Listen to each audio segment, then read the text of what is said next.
In the Quran, God tells us that we should educate ourselves. I mean, he doesn't say men should educate themselves. He says Muslims, and the term that he uses is gender-free, basically, or all-inclusive.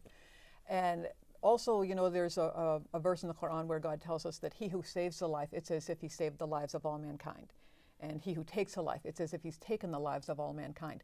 So Muslims who get the opportunity for education will so often go in to those fields where a higher education is needed. They're going to go into medicine or research, education, you know, law enforcement, someplace where they need more knowledge to understand humans better and science better to elevate the safety and security of a community.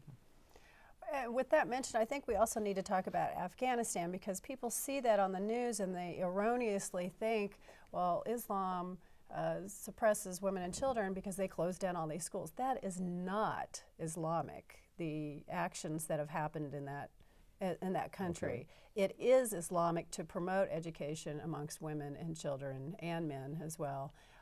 So what we see there is, I just want to make it clear, because people always look at that and they think, well, is that part of Islam? No, it's not. That's a situation that's specific to the chaos that's happening in that country right now.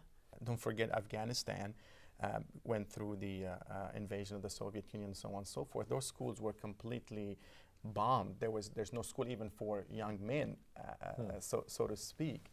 Mm-hmm. But on the form of education from a religious perspective,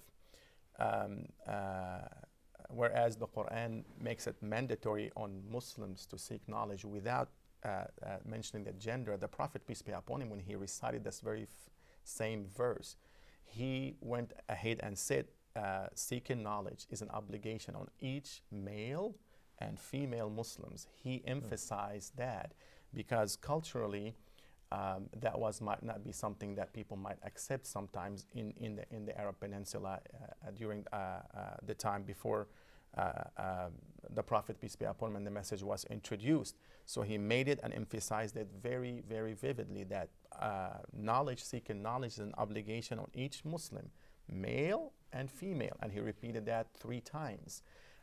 So to this day, it is a very, and the Prophet makes it very clear, anybody who educate his daughters, and he mentioned the word daughters, and raise them to be people of knowledge and so on and so forth, he may enter into heaven from any door he pleases. Basically, an incentive to educate the Muslims.